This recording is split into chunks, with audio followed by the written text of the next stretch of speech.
Boa tarde, pessoal. Tudo certinho aí? Estão me escutando? Estão me vendo? Tá mostrando aí minha apresentação?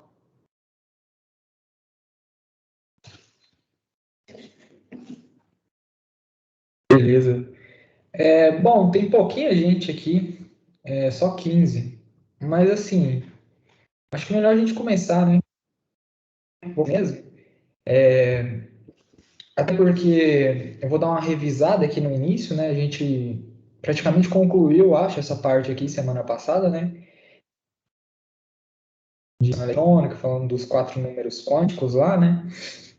Mas eu vou repassar, né? Essa parte é mais complexa, então vou revisar só, recitar aqui, e aí, se para desde semana passada ou agora mesmo tiver alguém aí que não está tão claro, é só me falar, tá, gente? Eu vou, refalo, tento encontrar outra forma de explicar aí, tá? Então a gente pode começar, né? Bom, essa é a nossa quarta aula, a gente vai continuar aqui a aula de tabela periódica, finalizar ela, né? Faltam poucos tópicos, eu vou revisar isso aqui, distribuição eletrônica e os 4 números quânticos ali, e falar um pouco sobre as propriedades periódicas e aperiódicas, que é o que muitas vezes, né, é bem propício de cair, inclusive, né? Eu acho que vai dar tempo da gente fazer algumas questões aí no final da aula que eu trouxe. A maioria dessas questões tratam muitas vezes dessas, né, perguntam, né, são afirmativas dessas propriedades periódicas, né, mais periódicas, mas às vezes aperiódicas também, né? Como que o tamanho do átomo cresce, aumenta, né? Se um átomo é maior, menor que o outro, é mais eletronegativo, menos eletronegativo que o outro, né? Tem mais volume ou menos volume, né? Então, é comum ter questões de química nesse sentido, né? Então, até para, né, o que eu disse, né, na semana passada, quando eu falei do histórico, como eu falei do surgimento da tabela periódica, né, do desenvolvimento, né, que é uma forma de organização. Então, um dos intuitos é esse, né, a distribuição dela, a forma que ela está disposta, né, ajuda a gente a entender várias propriedades ali indiretamente. E a gente vai ver, então, nessa parte aí de propriedades periódicas, principalmente, né, que essa disposição aí que a tabela periódica tem aqui, ao olhar para isso aqui, eu vou saber se, né, se um átomo é maior que o outro, tem mais volume, é mais eletronegativo, mais eletropositivo e assim por diante, né? Só por entender aqui a disposição, o decréscimo, né, periódico ou o crescimento, né, periódico dessa tabela. Ou a periódico, né, que a gente vai falar também lá na frente, que vai crescer ou decrescer de acordo com o número atômico, tá? Então aqui, gente, já entrando, né, voltando aí, então, a gente falou na aula passada, né, que existem 4 números quânticos, né? A gente tem o principal, o primário, né, que são os níveis eletrônicos, né, as camadas eletrônicas ali presentes na eletrosfera. A gente falou do segundo número quântico, né, que é o azimutal, que corresponde aos subníveis, né, que cada camada, que cada nível apresenta, certo? A gente falou do terciário ali, o nosso terceiro número quântico, que é o magnético. Então a gente vai dar um valor, né, de acordo com a quantidade de orbitais que cada subnível pode apresentar. Tá, gente? Eu estou recitando aqui, mas aí conforme eu for explicando aqui, se tiver vago, não tiver lembrando o que que significa, vocês podem me falar que eu volto, tá? Então a gente tem níveis, né? 7 níveis, de 1 a 7, ou de K a Q, ali, né? Dispostos os períodos aqui da tabela periódica, que correspondem lá às camadas eletrônicas que estão na eletrosfera. Dentro de cada nível, eu tenho subníveis, né? Então S, P, D e F, que tem aqui na imagem, né? Então eu tenho esses 4 possíveis subníveis que eu posso, que quando se trata de valores, né, eu chamo de L e pode ir de 0 a 3. Então, meu S corresponde a 0, meu P corresponde a 1, meu D a 2 e meu F a 3, tá?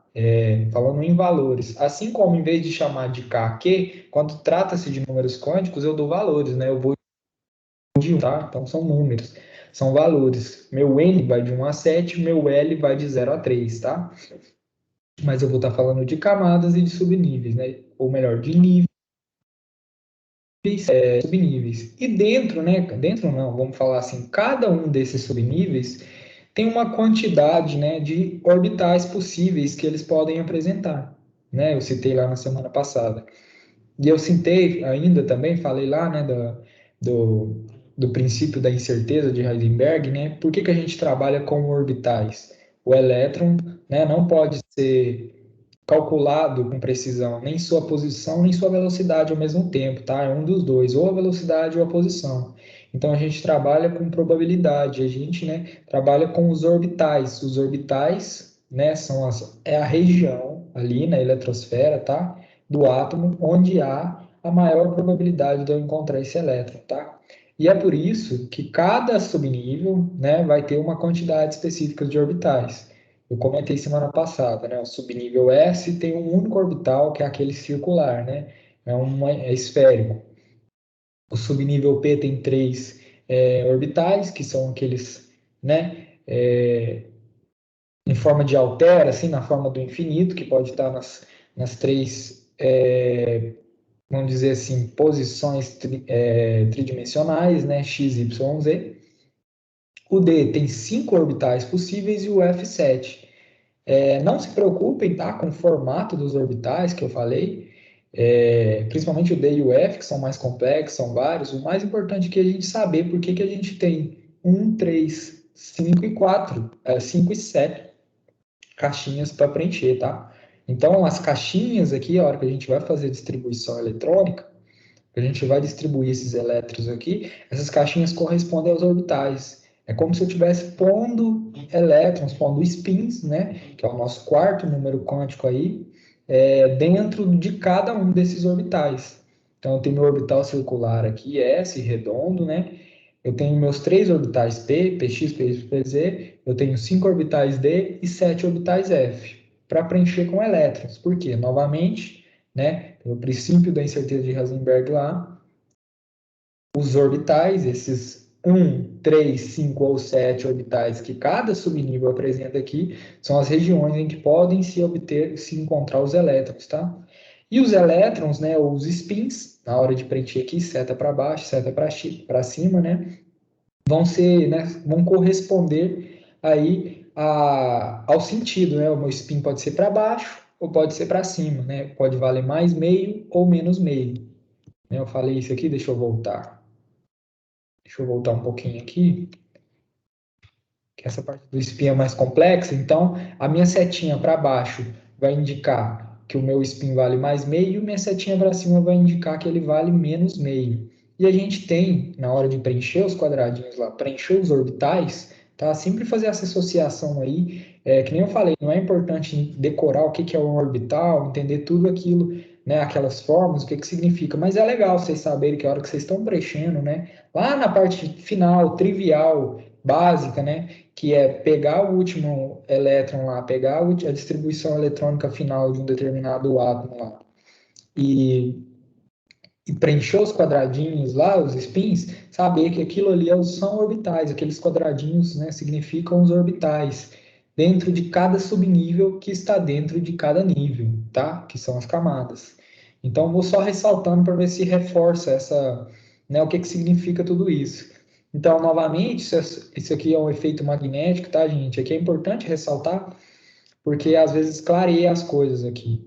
Então, por que que eu tenho que seguir a regra de round aqui depois, que eu citei também semana passada, né? Preencher primeiro todos para baixo e depois, quer dizer, preencher primeiro todos para cima e depois vir preenchendo para baixo. Porque os elétrons, né, pessoal, eles são negativos. E, né, um conceito básico aí, cargas iguais se repelem, tá? E cargas distintas se atraem. Então, positivo e negativo se atraem. Mas negativo e negativo tem repulsão, né? E, assim como positivo e positivo. Então, o spin, né, quando a gente preenche os quadradinhos lá, a gente só pode preencher para cima e para baixo. E primeiro preenche todos para cima para depois preencher para baixo, porque o elétron, preferencialmente, preferia ficar sozinho, tá? Ele tem repulsão natural contra outro elétron, eles têm a mesma carga. Só que o que que acontece? Se esses elétrons, né, tiver com a seta para baixo ou para cima, o que significa, na realidade, está girando num sentido e o outro no outro, né, um sentido no horário e o outro anti-horário, significa que, né, os polos magnéticos, né, aqui já é um fenômeno magnético, nem vem ao caso vocês terem essa compreensão, tá, gente? Mas como eu tenho rotações em sentidos opostos, né, os polos norte e sul deles são invertidos e isso faz com que eles se estabilizem num mesmo orbital. Então é por isso que quando a gente vai preencher aqui os quadradinhos, tá? Vai preencher os quadradinhos aqui de uma determinada distribuição eletrônica, a gente primeiro preenche tudo para cima, porque normalmente, naturalmente, esses elétrons não querem ficar juntos, tá? E depois volta preenchendo para baixo. Porque já que todos, né, as caixinhas, os orbitais já estão preenchidos, aí sim, né, eles podem ficar dois elétrons no mesmo orbital, só que somente em sentidos opostos, tá? Que aqui no caso é para cima e para baixo, mas na realidade é horário e anti-horário, tá? Tem a ver com rotação. O spin, né, do grego lá, é um termo que significa rotação. E aqui, gente, as caixinhas têm valores, né? Que é o que o nosso valor, né, bruto do magnético, né, do número quântico magnético. Então a gente vai olhar, aqui a gente até fez esse exemplo, né, pegou a distribuição eletrônica aqui do cromo, que era 3D9, e obteve aí todos os números quânticos, né? Então o que que acontece? Só ressaltando aqui, né? Meu primeiro número quântico, eu olho a camada. Então qual que era a camada? 3D9, né? 3. Então, meu nível é o M, né? Meu nível é o M, o meu número principal, meu primeiro número quântico, né? Que a gente chama de N, ele vale 3, tá? O subnível é o D, né? Então, eu falei S0, P1, D2, F3, certo? A gente dá valores também aí para cada um desses subníveis. Então, o valor que corresponde ao subnível D, esse valor que a gente chama de L, é 2, tá? Se fosse S, se fosse um S2, tá? Então, o S corresponderia ao valor zero, meu L seria zero, tá? Se fosse P, seria 1. Mas como trata-se, né, do D, né, do subnível D, então a gente tem L igual a 2, tá? O meu valor quântico, aí eu preciso preencher os orbitais, preciso preencher aqui as caixinhas. Então, eu sigo a regra de Raud, primeiro eu preencho tudo para cima, então 2, 3, 4, 5 elétrons, mas é 3D9, então falta 4 ainda, aí eu volto, 5 aqui deu 6, 7, 8 e 9. Então, essa última caixinha aqui, né, a caixinha que eu preenchi, meu último elétron, que vai me dar minhas informações restantes aqui em relação a números quânticos, tá? Eu já tenho os dois, o primeiro e o segundo, né, o principal e o azimutal, tá? Que é o nível lá, a gente encontrou 3, e o L igual a 2, que é o subnível. E meu valor magnético aqui, né, meu número quântico magnético, vai ser mais um, porque o orbital, né, que eu preenchi meu último elétron, que é esse para baixo aqui, meu nono elétron, é o orbital mais um, tá? Que corresponde aqui ao caixinha mais um. Então a gente vai dar valores, a gente vai pegar o meio aqui de cada um desses orbitais, seja do P, do S ou do F, e numeral do meio como zero, e depois ir decrescer à esquerda e aumentar à direita, tá? Menos 2, tá? Então, eu vou olhar para essa última caixinha. Então, eu tenho meu número quântico magnético, e o meu número quântico, né, meu spin, vai valer mais meio. Por quê? Né, como eu citei na aula passada e comentei ele de novo. Setinha para baixo, né, na maioria dos livros e tudo mais, né, a gente adota a convenção de que vale mais meio meu spin. Setinha para cima, menos meio, tá? Então é só isso, quando a gente fala de números quânticos, são esses quatro os valores, né? A hora que a gente mostra aquela quantidade de orbitais, né, os subníveis e tudo mais, às vezes pode, né, ficar bastante complexo, mas na prática significa isso, né? É só pegar essa última, né, configuração eletrônica aí, no caso do Chrome 3D9, mas do Chrome não, do, do cobre 3D9, mas poderia ser o cromo, né, que é 3D4, por exemplo, tá? Ele tem 4 elétrons na camada D, enquanto na camada final dele, né, enquanto que o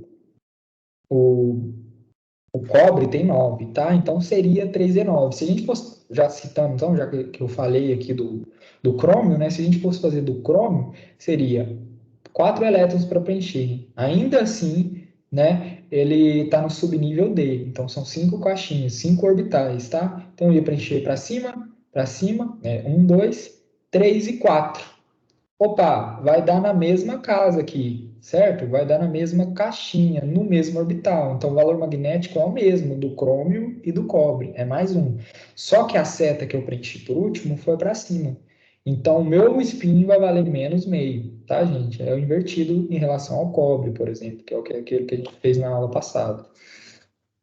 Então, né, aí a gente é legal ter essa compreensão total, né? Então a gente tem esses 4 números quânticos que a gente dá valores para eles, né? Mas na prática o que que a gente está fazendo, né? Pensa o seguinte, pensa, né, no átomo aí, né? Faz uma imagem aí do átomo na sua cabeça, né? Bom, esse átomo, né, tem um núcleo lá e tem a eletrosfera, né? Onde que esses elétrons estão orbitando ali ao redor do núcleo, certo? Bom, aí a gente já tem, né, a partir daí a gente pode ir subdividindo, encontrando cada um dos números quânticos. Ou a gente pode pensar intuitivamente em todas essas informações, tudo que tem ali contido. E a gente vai, né, ramificando, entendendo parte a parte o que que é isso, tá? Então, primeiro, eu tenho a eletrosfera, então lá, com os elétrons orbitando. A eletrosfera vai ser dividida nas camadas, né, que é o nosso primeiro número quântico lá, né? Os níveis, que a gente dá valores, né, que a gente chama de N, que vai de 1 a 7, né, que vai corresponder aos 7 períodos aqui da tabela periódica, tá? Um desses níveis, né, cada nível que cada camada, né, ali dentro da eletrosfera apresenta, cada nível desse, cada camada vai estar subdividida em subníveis, né? Então eu tenho os níveis dentro da eletrosfera, dentro de cada nível eu tenho subníveis, tá? Que são S, P, D e F, tá? Cada um desses subníveis, que eu posso dar valores de números quânticos aqui também, chamar de L e falar que é 0, 1, 2 ou 3, tá? Dependendo se vai ser S, P, D ou F.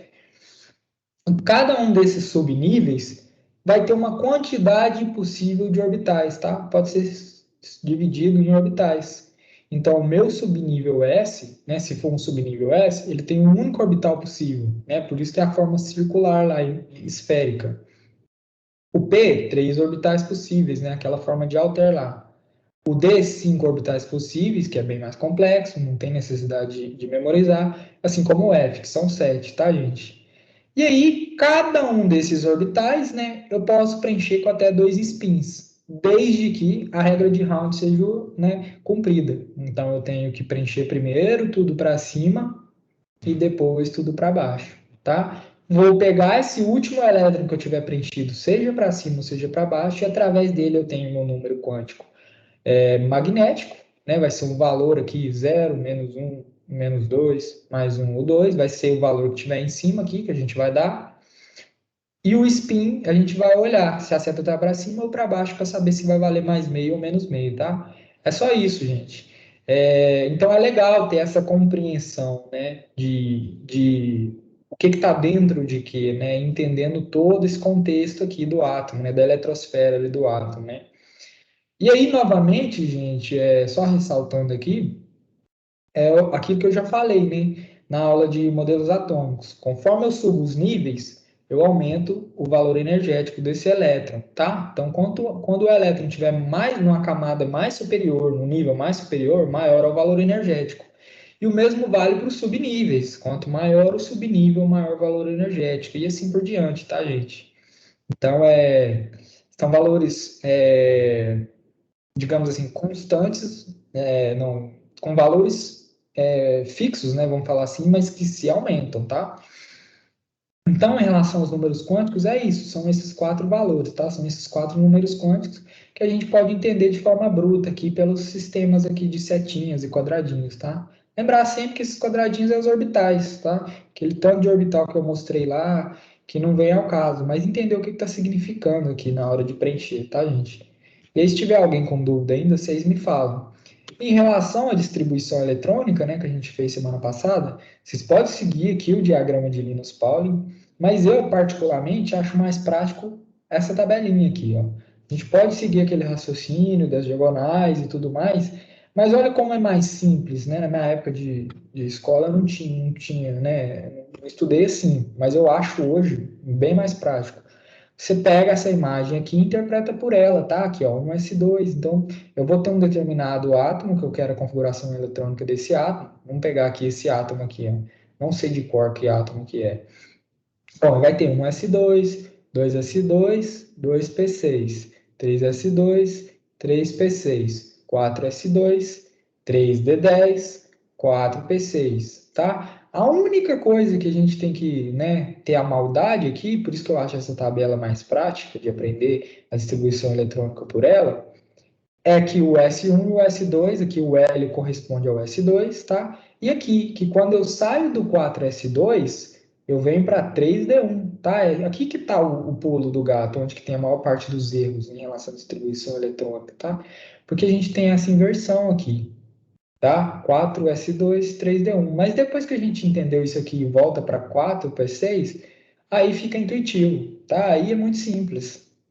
É só seguir. Por isso que eu acho mais prático, né, seguir por aqui, fazer dessa forma, entender por essa tabela aqui. E a partir disso você pode fazer a distribuição de qualquer, né, conforme, claro, quanto mais pesado o átomo aqui, mais difícil de fazer. Mas para fins de ensino médio, é muito pouco provável pedir até alguma coisa aqui que seja do subnível D, tá, gente? O normal é estar entre S e P. É pedir no máximo até aqui, tá? Algum valor. É muito difícil pedir alguma coisa aqui superior ao D, ou no máximo aqui os primeiros aqui do D, tá? Os primeiros átomos aqui do subnível D.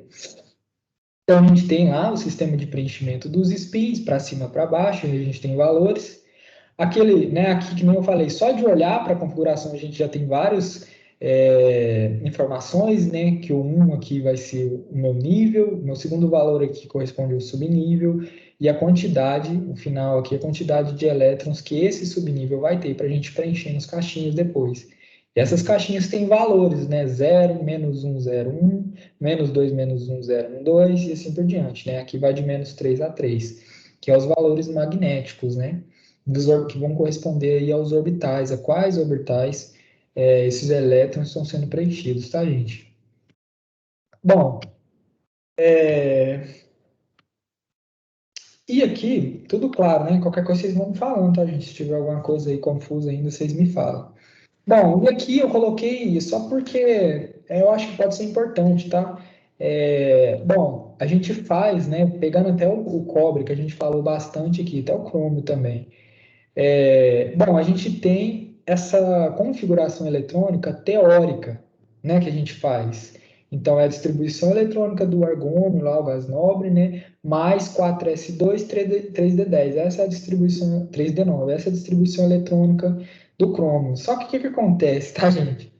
A hora que ele, né, que os cientistas vão lá e fazem um experimento lá para testar a configuração eletrônica, na prática, a distribuição eletrônica real do cobre é 4s1 3d10. Tá? Então, o que, que acontece? O elétron, né, vamos falar assim, os elétrons, o spin ou o átomo, prefere preencher a décima, lembra? Né? A gente pode preencher só até 10 elétrons na camada D, tá? No máximo, na camada D, no subnível D. E 14, né, 6, por isso que é P6, por isso que é S2, por isso que é D10. Né? É o máximo de elétrons que eu posso preencher. É 2 por caixinha, eu tenho 5 caixinhas, então eu posso preencher só 10. Então ele prefere preencher a última, né, o último elétron da décima, do décimo subnível, do subnível, tá? E ficar com menos um spin aí no subnível anterior, que é o S, tá?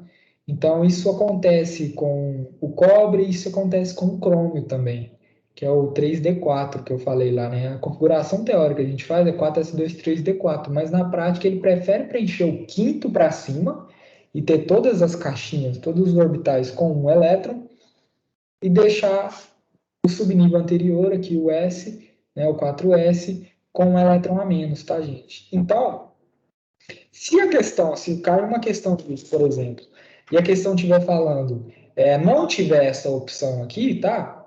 A distribuição eletrônica correta do cobre seria essa, 4s2 3d9, tá? Mas caso a opção, né, ao cobre, pegando, esses aqui são exceções, tá? Mas caso a questão tenha essa opção aqui, isso aqui é a realidade, tá, gente? Essa aqui é que seria a correta, no caso. Eu acho pouco provável vocês desse azar de cair alguma coisa assim, até porque aqui a gente não tem uma regra para seguir, tá? Mas isso acontece com outros átomos. Opa, sai da apresentação aqui. Isso acontece com outros átomos da tabela periódica. Tem alguns outros átomos que experimentalmente, né, a gente percebe que eles não correspondem, né, à distribuição eletrônica teórica que a gente realiza, tá, gente? Mas são geralmente mais pesados e isso aqui não vai cair para vocês, tá? Até mesmo o crômio e o cobre aqui, a probabilidade é mínima. Mas aqui eu estou citando só porque é importante falar, tá? Como a gente citou distribuição eletrônica, falou do cobre, inclusive, tá?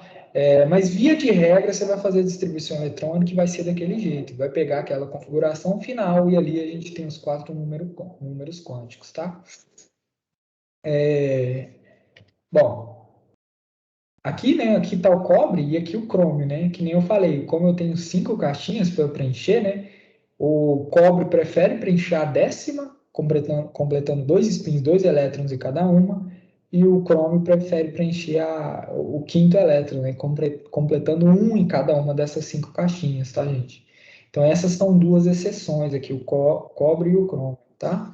Quando fala de números de distribuição eletrônica. Bom, tudo tranquilo por enquanto?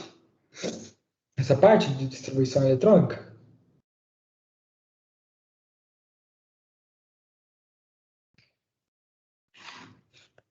Então, beleza. Gente, vocês estão me escutando, né?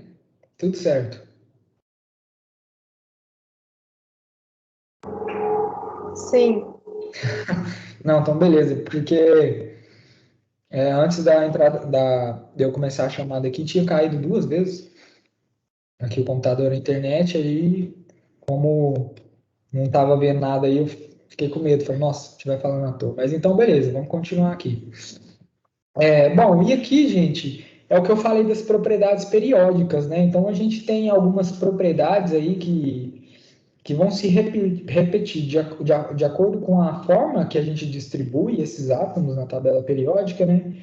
E muitas questões, inclusive, né, assim, vai dar tempo de eu passar aqui as questões, muitas questões tratam disso, né? Então tem algumas coisas aqui que são, né, os principais que é legal vocês saberem.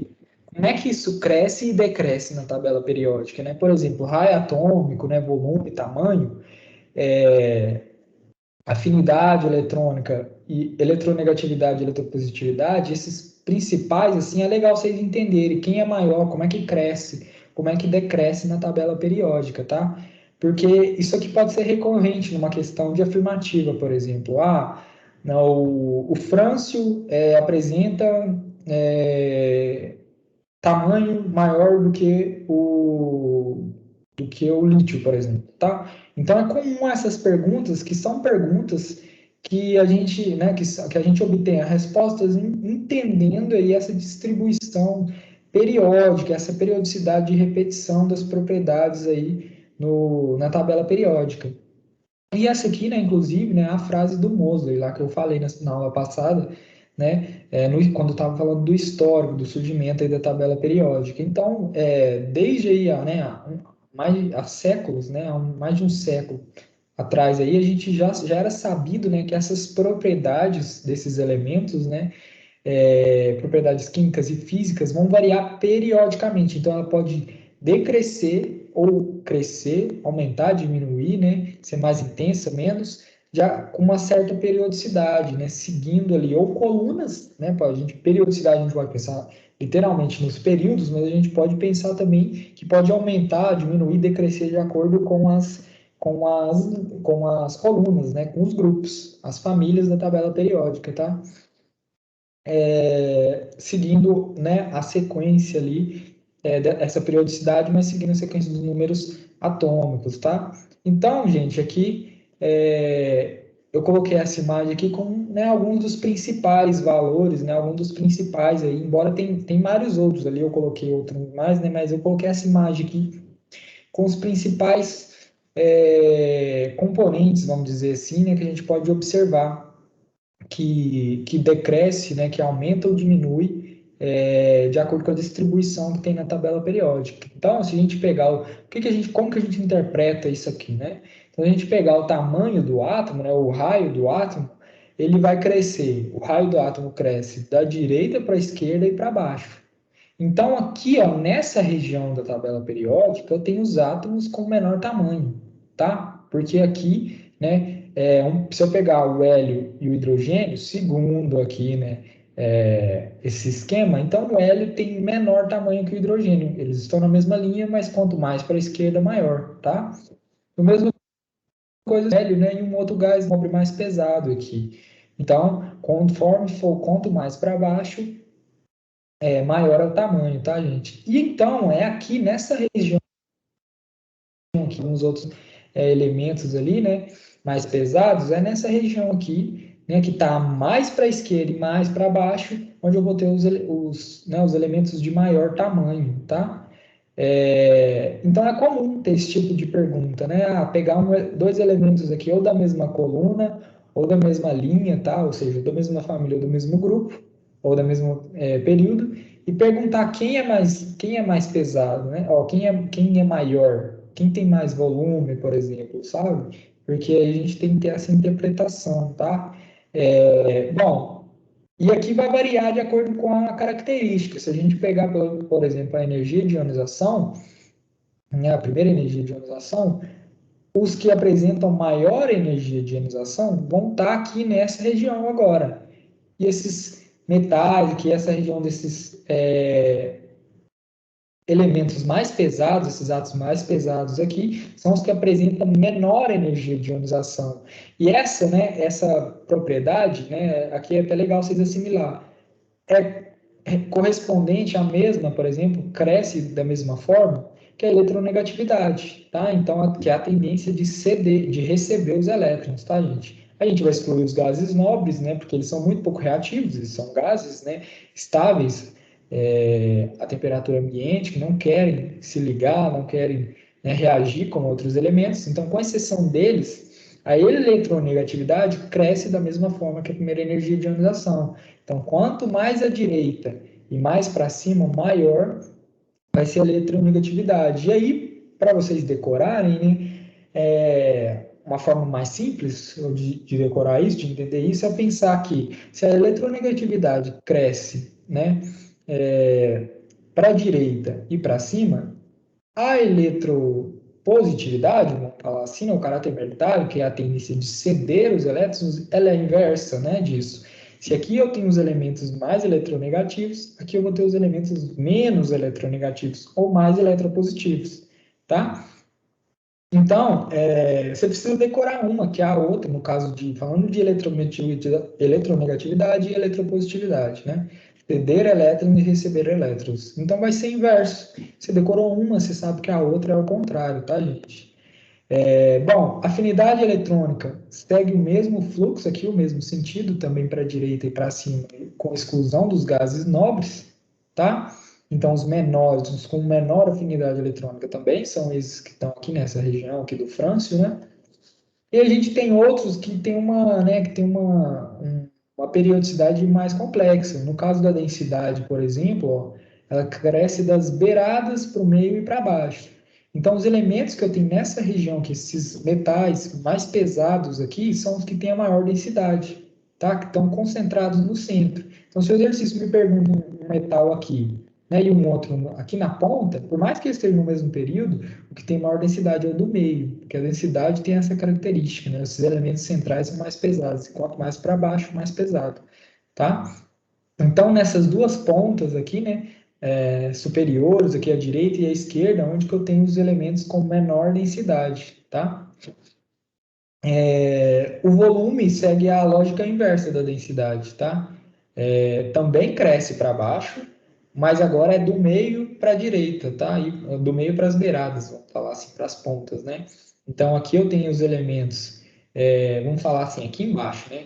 Mais para ponta, as pontas e mais para baixo eu vou ter os elementos com maior volume atômico, tá? E no centro aqui no meio, ó, quanto mais no centro e mais no meio, vão ser os elementos que têm menor volume, tá? Volume atômico. Bom, O ponto de fusão, a gente exclui o hidrogênio, tá? E ele segue a lógica aqui da densidade, só que em vez de crescer para baixo, de crescer para baixo, não. Na verdade, aqui é invertido, né? Então, o ponto de fusão é para o centro, só que os da esquerda, quanto mais para cima, tem maior ponto de fusão, e os da direita, quanto mais para baixo, tem maior ponto de fusão. Tá vendo que a fusão já é mais complexo. E dessa forma, tá, gente, a gente tem várias outras propriedades que seguem, né, que tem essa característica. Mas aqui é legal, né, assim, acho muito difícil ter uma pergunta de uma outra coisa bem mais específica. Os principais aqui que a gente tem que ter conhecimento é tamanho, volume, né, eletronegatividade, principalmente, e eletropositividade. Esses são os mais comuns de ter, principalmente afirmativas, perguntando sobre se um átomo é mais pesado, menos pesado, se ele é mais eletronegativo, menos eletronegativo em relação ao outro, tá? E é comum esses átomos estarem, por exemplo, na mesma coluna ou na mesma linha, para a gente comparar, tá? De acordo com esse decréscimo ou não essa característica de crescer ou decrescer, né, periodicamente. Bom, e por fim, gente, né, para a gente depois entrar ali nos exercícios, a gente tem outras propriedades, né, que são aperiódicas. E aqui tem que tomar cuidado, tá? Porque ser aperiódica significa que ela não vai se repetir numa certa periodicidade, tá? Com uma certa frequência. Se é periódica, né, significa que ela vai crescer de acordo com o número atômico, tá? Porque se você for parar para pensar, se você for voltar aqui nessa imagem, aqui eu não cresço de acordo com o número atômico, tá? Vou seguir as propriedades aqui, eu vou seguir essa periodicidade dessa distribuição que os elementos seguem aqui, tá? Mas não está aumentando, esse é maior que esse, se eu pegar e esse é maior que esse. Não, né? Quanto mais para cima e mais para a direita, tá? Então, se eu pego o próximo elemento aqui, o lítio, depois do hélio, por exemplo, a energia de ionização dele não é maior que a do hélio, porque o hélio tá antes, tá mais à direita do que ele, vamos falar assim, né? E mais para cima, tá? Então, aqui eu tenho uma repetição, tá? Uma periódica aqui, uma frequência, né? Repetição com uma certa frequência aqui, que eu vejo essas propriedades se repetirem. Já aqui não, quando a gente fala de algumas outras propriedades, elas vão seguir estritamente o número atômico. Então, quanto maior o número atômico, pode ser maior a característica ou menor, tá? Pode aumentar ou diminuir, pode decrescer aí ou crescer. Então, elas não vão obedecer essas posições na tabela periódica, né? Respeitando essas periodicidades. Elas vão se repetir, elas não vão se repetir, né, nos períodos regulares, que é o que acontece com aquelas que a gente acabou de citar. Então, elas vão, que nem eu falei, elas vão diminuir ou aumentar de acordo com o número atômico. E a gente tem algumas, né, dessas propriedades periódicas aí que são principais. A principal e mais intuitiva delas é a massa atômica, né? Faz sentido aqui. Quanto maior o número atômico, maior a massa atômica, tá? Ela aumenta de acordo com o aumento do número atômico. Então, o hidrogênio tem uma massa atômica, o hélio tem uma massa atômica maior, o lítio maior, o berilo maior, e assim por diante. Quanto maior o número atômico, maior vai ser a massa atômica, tá, gente? O calor específico, por exemplo, é o inverso, tá? Quanto maior o número atômico, menor vai ser o calor específico desse átomo, tá? Então, isso aqui, ele vai decrescer de acordo com o aumento do número atômico. A gente tem outras propriedades, como a dureza também, né? Que também vai aumentar de acordo com o aumento do número atômico, e o índice de refração, que também vai seguir essa lógica. Existem outras propriedades, mas isso não...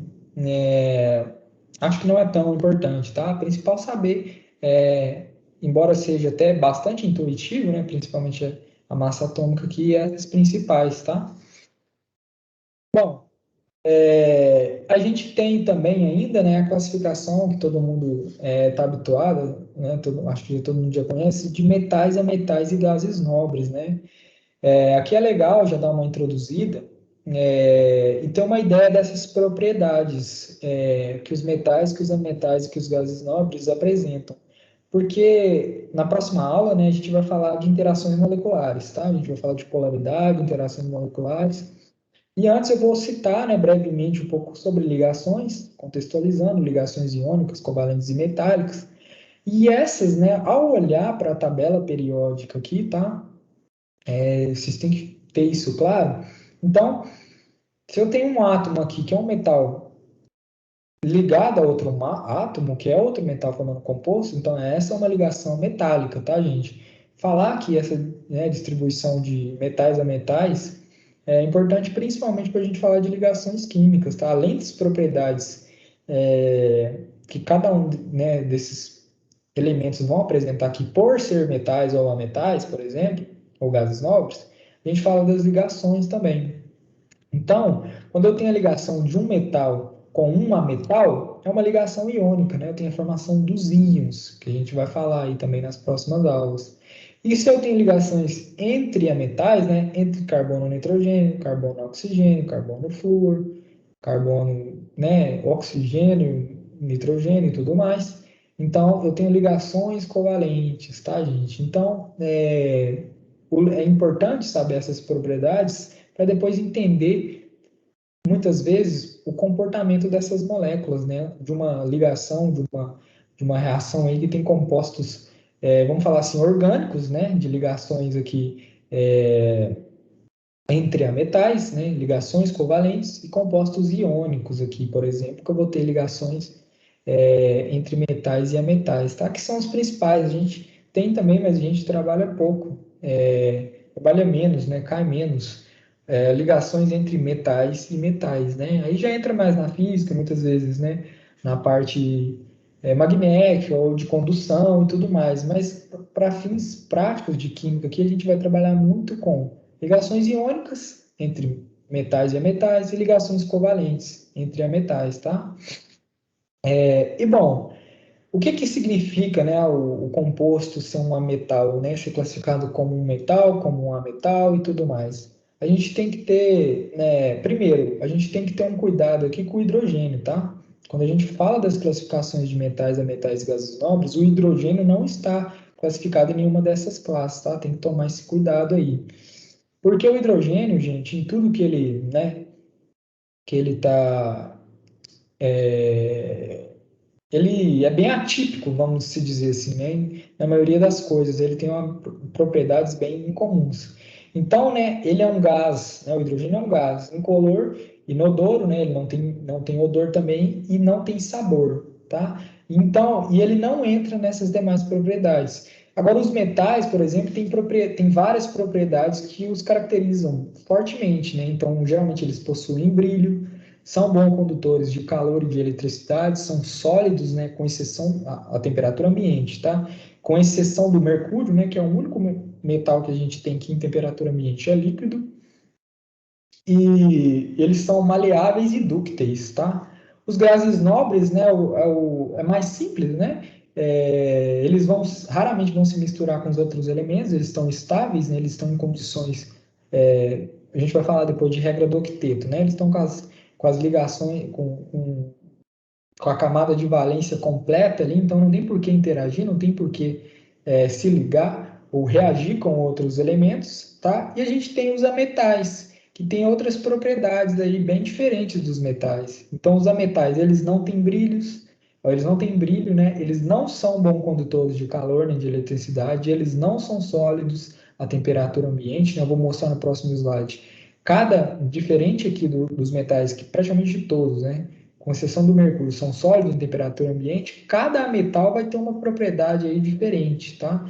Em temperaturas ambientes. E eles também não são maleáveis e dúcteis, tá? E muitas vezes isso vai estar relacionado lá quando a gente falar de orgânica e ligações covalentes.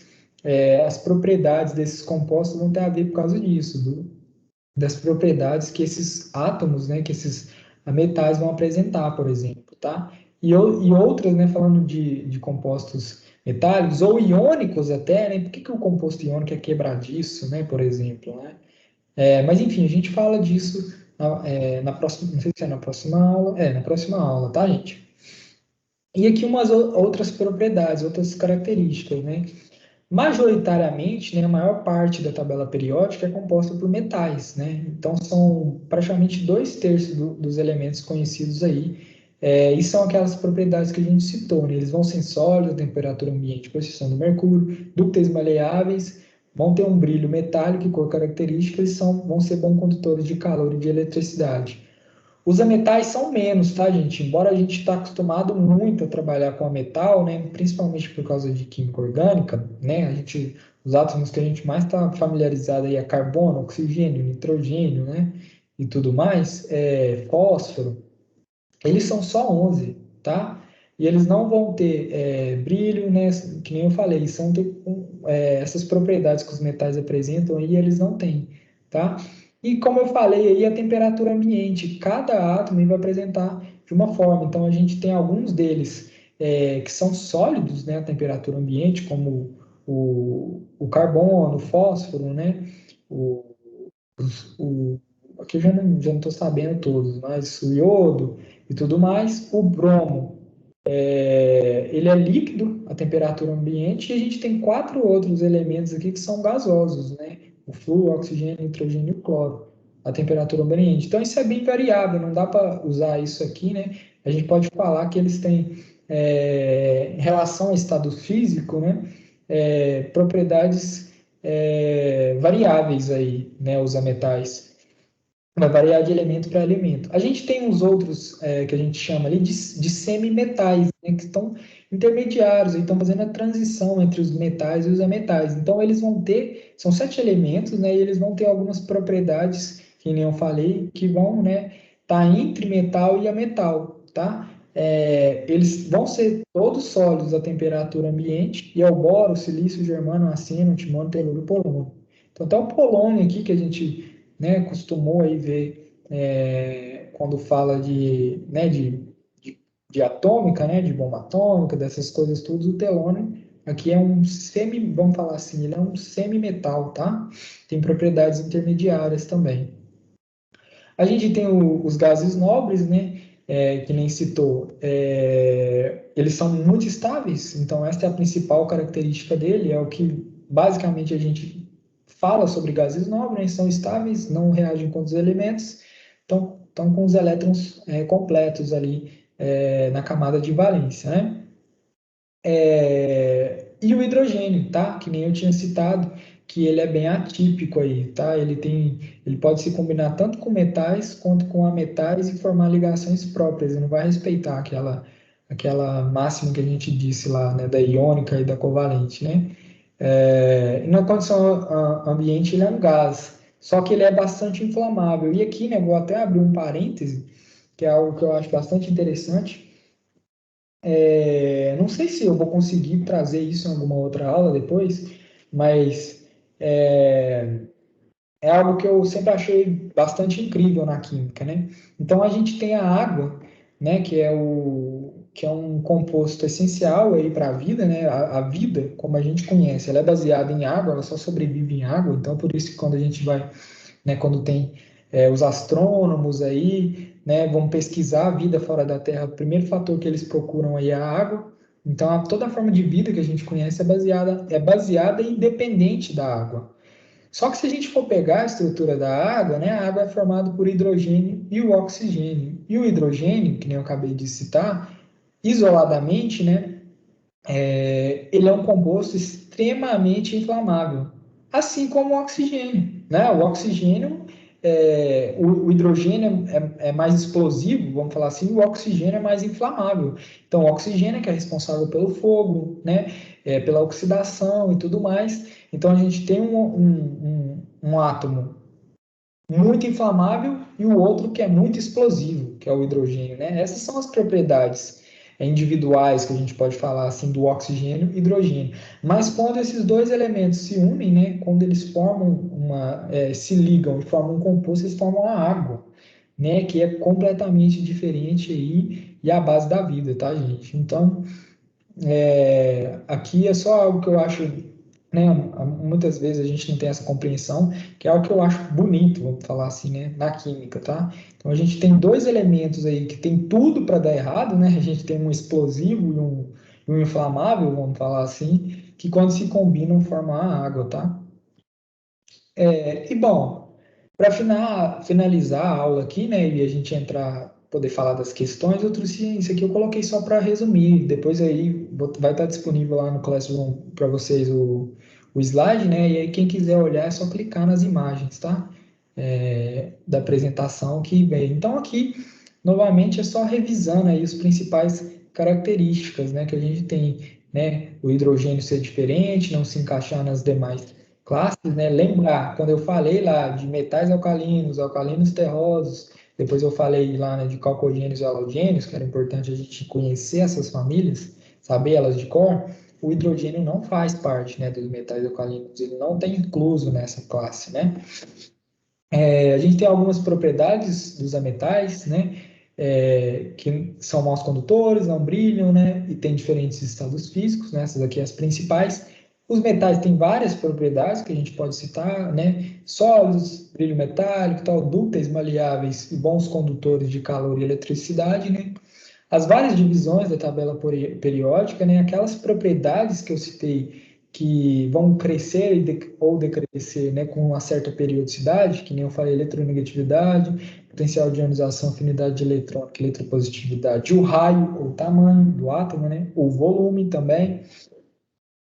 E bom, aqui eu coloquei isso para vocês revisarem. Não sei se aqui tem alguma coisa a mais. Aqui de novo, só citando como é que cresce e decresce as propriedades periódicas, né? Bom, aqui as famílias, né, que eu tinha colocado, que era importante vocês saberem, né, quais são os metais alcalinos, os alcalinos terrosos, os calcogênios e os halogênios, tá? Tem aquela classificação de elementos representativos e de transição, né, que são os do interior ali e os das beiradas, tá? Onde eu tenho os metais. Outra, aqui também só um resuminho desse decréscimo e decréscimo periódico aí, como é que cresce, né? Que a imagem está ruim, com a resolução ruim, mas o raio cresce para baixo e para a esquerda, a energia de ionização. Opa, só um minuto, gente, que meu mouse que deu problema. Energia de ionização cresce para a direita e para cima e as demais características também, né? Cada uma vai ter aí um decréscimo ou decréscimo próprio. E aqui que a gente falou e refalou lá de eletrosfera e de números quânticos, tá? Bom, eu acho esse um tema complexo, né? Ninguém reperguntou ontem à noite, na turma da noite, teve muita dúvida e tudo mais, então até coloquei aqui para revisar, para refalar isso, né? De novo, só sempre lembrar, níveis, né? Pega a eletrosfera está dividida em níveis, cada nível está dividido em subníveis, conforme eu aumento o nível, aumenta a energia, conforme eu aumento o subnível, aumenta a energia desses elétrons. Então, níveis, dentro de níveis, subníveis orbitais, né? Cada subnível tem uma quantidade de orbital. Essa quantidade é fixa, né? O S pode ter um orbital, o P3, o D5 e o F7. E dentro desses orbitais, eu posso preencher, né? Eu tenho que preencher os elétrons, tá? Seguindo a regra de Raund, primeiro tudo para cima, depois tudo para baixo. Olhando valores das caixinhas, eu consigo obter meu número magnético quântico, né? Vai de -3 a +3 no máximo, vai depender de qual orbital aí que vai estar, tá? As caixinhas são os orbitais. E o sentido do elétron para cima ou para baixo vai me indicar se vai valer mais meio ou menos meio, que na realidade vai ter a ver com a rotação do elétron, né? Com o sentido da rotação, tá? Bom, eu acho que é isso, então vamos passar para as questões. Então, trouxe algumas questões aí para a gente falar.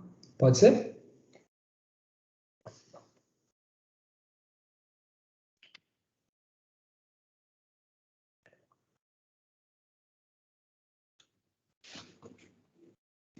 Eu vou. Então, vou deixar vocês olhando aí, vou ir abrindo o questionário. E conforme vocês souberem a resposta aí, vou ver quantas pessoas tem aqui. Quando a maioria vocês levantam a mão, depois souberem a resposta. Quando a maioria estiver sabendo, eu abro o questionário aí para votação. Tá?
Achando difícil, gente?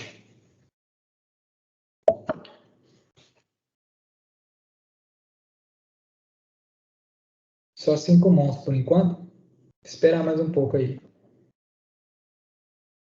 Vocês pensarem.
Bom, vou abrir a votação. Só tem 5 mãos levantadas, mas já tem um tempinho, né? Qualquer coisa, se estiver difícil, então a gente fala bastante dela, destrincha ela aí.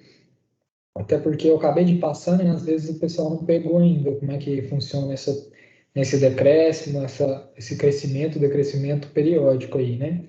Vou abrir a votação para ver como é que vocês estão, então, o que vocês estão achando. Deixa eu colocar aqui.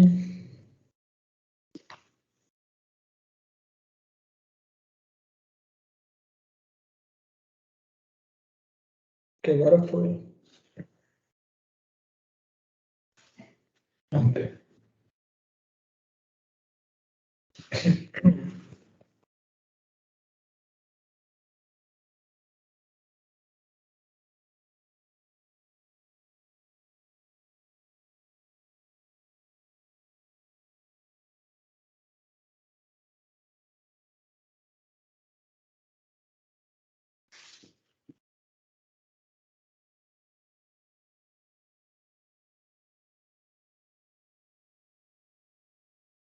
Quem souber pode votar, tá?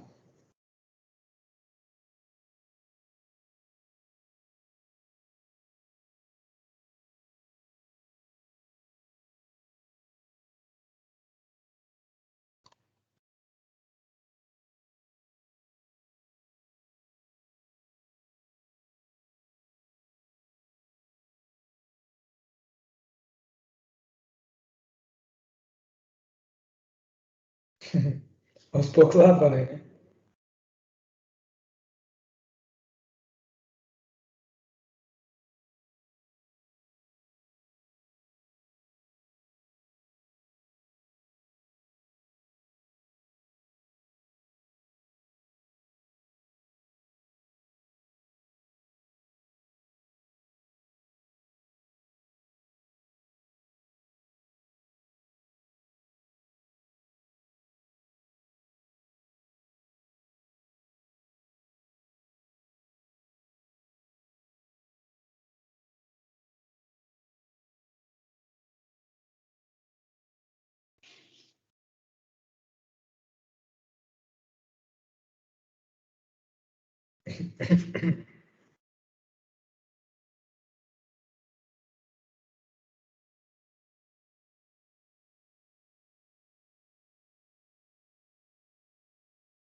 Vocês querem que espere um pouco mais ou pode olhar a resolução?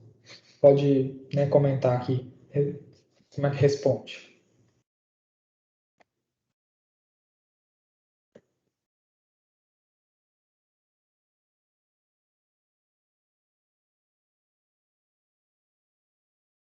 Acho que já pode ir para a resolução, professor. Pode ir, né? Tá, então vamos lá, gente. Embora teve poucos votos aí, né? Só 6, a maioria acertou, tá? Para talvez agora, né, que a gente acabou de falar sobre isso, pode ficar menos claro, né? Mas não deu tempo de memorizar tudo, né? Mas assim, as afirmativas, assim, para quem entendeu essa parte, não são tão complexas, né? A primeira vai falar lá, né? Vamos ver uma por uma, né? Que os elementos do bloco S têm menor, né, baixa energia de ionização. Então vamos lá, né? Pegando a energia de ionização aqui. Então os elementos do bloco S estão aqui, né? Nessas duas primeiras colunas. E, bom, a energia de ionização cresce da esquerda para a direita, tá? E para cima. Então, realmente, né, pegando aqui como ela cresce da esquerda para a direita, quanto mais a direita, maior a energia de ionização. Então, realmente, os elementos do bloco S aqui têm menor energia de ionização.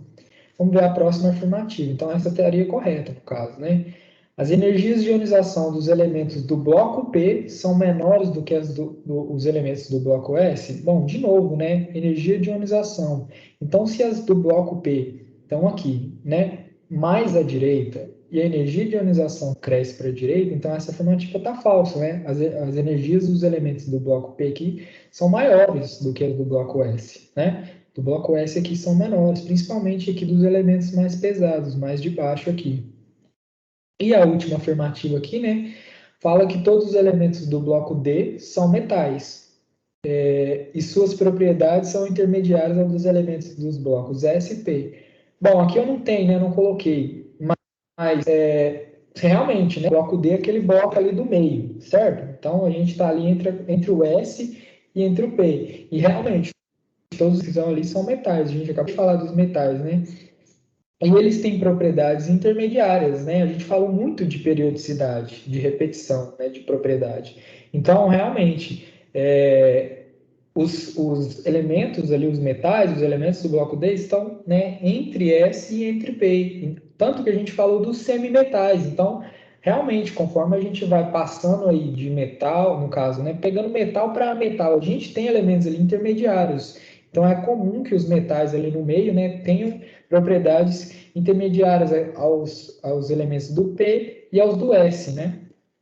Bom, vamos para a próxima, então. Vou deixar, vou marcar um tempo aqui certo, para não passar disso e um pouco mais também, né? No máximo, vamos ver conforme vocês vão levantar as mãos, né? Mas no máximo uns 4 minutinhos aí, 5. Menorzinho, acho que nem isso, pode ser uns 3, né? Enquanto isso, eu vou fazendo aqui a votação.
Gente, eu bolei um esqueminha aí com a Ana, tá? Professor de biologia. Eu vou enviar a lista de presença aí para vocês. É só vocês selecionarem o nome de vocês aí no questionário, tá? Vou enviar. Só um minuto.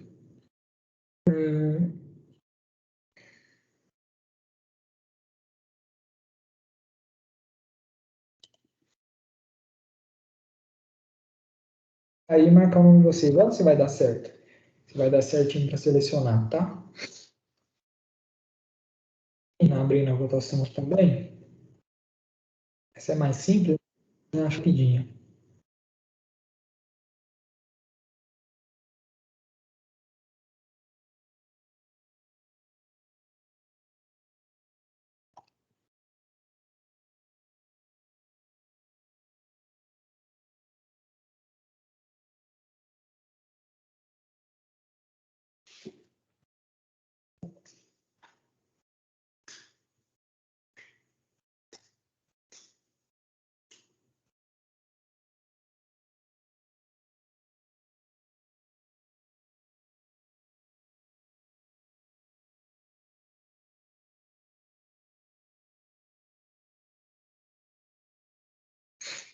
Pode votar, tá? Tá, gente? Quem quiser já pode ir votando aí, quem já souber. Dá mais um minuto aí. Aí, 3h15 aqui pra mim, a gente comenta.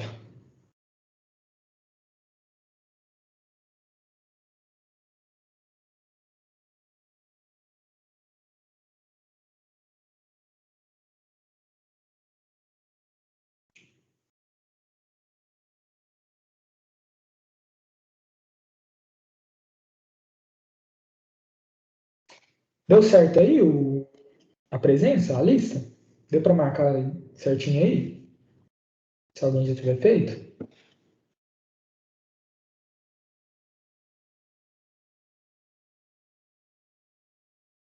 Beleza, então.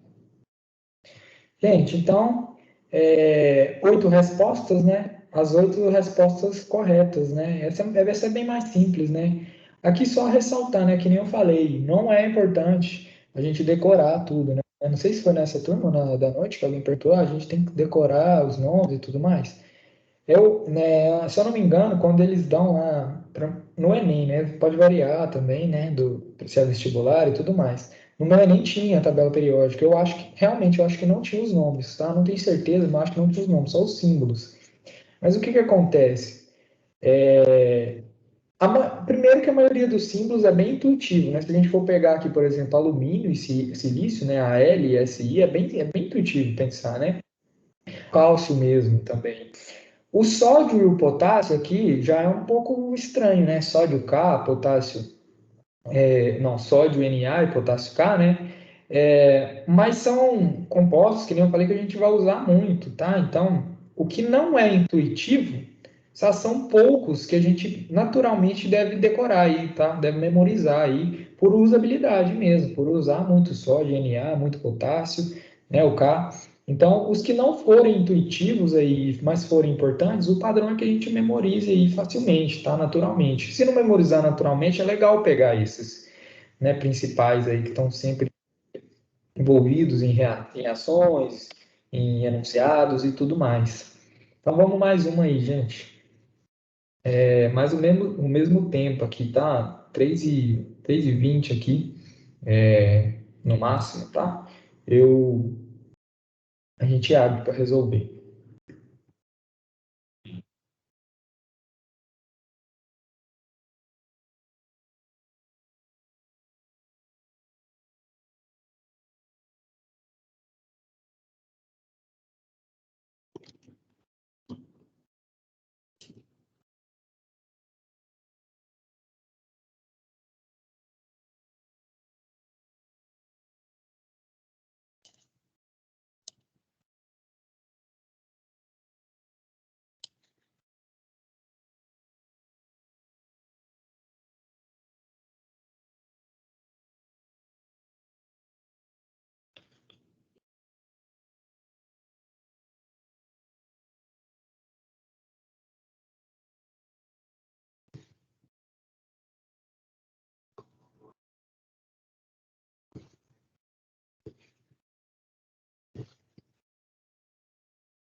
Gente, eu tive.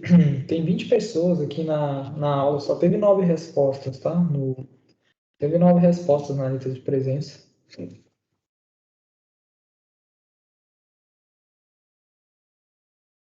Vocês preenchem aí.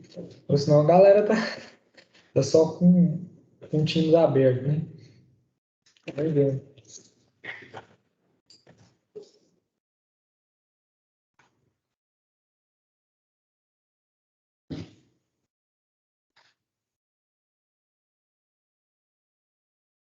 Vou abrir a votação, tá, gente?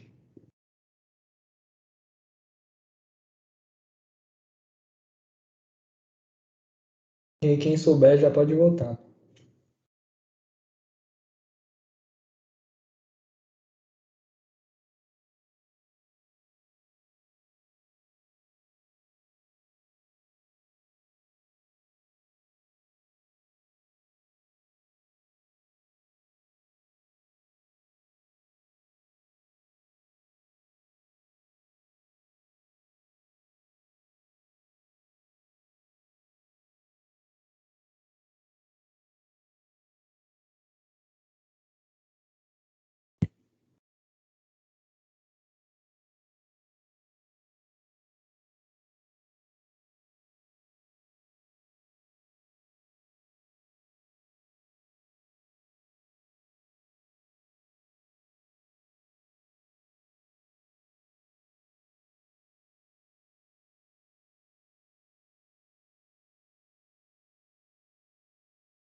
Bom, teve só 4 respostas por enquanto, né? Mas vou falar já, porque para dar tempo da gente fazer uma última aí, né? Antes de acabar a aula. Bom, embora estão tendo poucas pessoas aí respondendo, né? Vocês estão acertando. Realmente, né? Vamos lá, né? Vamos analisar uma por uma, né? Então, os átomos do tálio são maiores do que os átomos do bário, né? Então, primeiro a gente olha onde é que está o tálio, né? E aonde que está o bário. Bom, o tálio, né? Na verdade,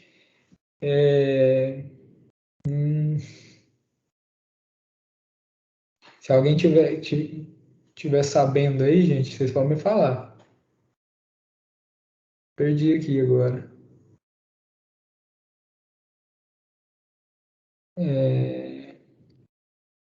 É que ontem eu não cheguei nessa questão com os meninos, eu não lembro a última vez que eu li. Bom, o símbolo dele, né, é o TI, tá aqui, né? O tálio, então eu tenho que comparar o tálio com o bário, né? Novamente, né, são elementos do mesmo período, tá? Então, bom, perguntou sobre o tamanho, não foi isso? Bom, eles são maiores do que o do bário, então vamos lá, né? O tamanho aqui do átomo ele vai crescer da direita para a esquerda. Então, quanto mais à esquerda, maior, certo? Como aqui a gente acabou de olhar, o bário é que está mais à esquerda, na verdade o bário é maior. Então, por isso essa primeira afirmativa está errada, né? Bom, do germânio são mais eletronegativos que o do carbono, então vamos caçar o germânio e o carbono, né? Então, meu carbono está aqui e o germânio está aqui, de novo, né? Estão na mesma coluna. Vamos ver como é que cresce aí a eletronegatividade, né? Bom, a eletronegatividade cresce para cima e para a direita. Então, já que eles estão na mesma coluna, quanto mais para cima, mais eletronegativo, certo? Então, o carbono é que, na verdade, é mais eletronegativo do que o germânio. Então, por isso que essa afirmativa também está falsa. A configuração eletrônica do titânio, né, em ordem crescente de energia que está meio confuso, né, porque não coloquei elevado aqui, os numerozinhos, mas a hora que a gente resolve lá, né, a configuração do germânio, a gente realmente chega no 3D2, né, um S2, 2S2, vai preenchendo tudo ali, é só fazer, né, a gente realmente chega no 3D2, então aqui está tudo certinho. E por fim, fala, né, que os átomos de bromo vão ser mais eletronegativos do quarto período da tabela periódica, né? São os mais eletronegativos do quarto período da tabela periódica. Então, a gente pega o quarto período da tabela periódica aqui e olha e procura pelo bromo, né? Bom, o bromo é o penúltimo átomo aqui, né? Então, quando a gente olha a eletronegatividade, a gente exclui a coluna dos gases nobres e realmente, né? Quanto mais à direita, aqui mais eletronegativo. Então, desse período, o bromo é realmente mais eletronegativo. É por isso, então, né, que só a afirmativa 3 e 4 está correta, tá, gente? Deixa eu ver quanto tempo ali, né? 26. Bom, essa é mais complexa, como está demorando bastante tempo aqui, eu vou deixar, porque só tem, né, aqui para mim deu 27 agora, 3:27, só tem 3 minutos, eu não vou enrolar vocês, não sei se tem aula daqui a pouco, né? O restante das questões aí, então, eu vou colocar no Classroom depois, fazer um questionário lá. E, gente, quem não preencheu aí a lista de presença, preenche aí, tá? Porque senão aqui eu não vou saber, vai tomar falta aí. Deixa eu ver quantos que deu. Deu só 9 desses 20 aí que tá na chamada, tá? Bom, é isso, pessoal. A aula dessa semana foi mais curta, né? Ao final a gente ficou falando mais de exercício, porque rendeu mais, né? Na turma da noite não deu tempo de dar exercício. Foi a conta, assim, sabe? Mas aqui, como rendeu mais, pode falar, quem ia falar?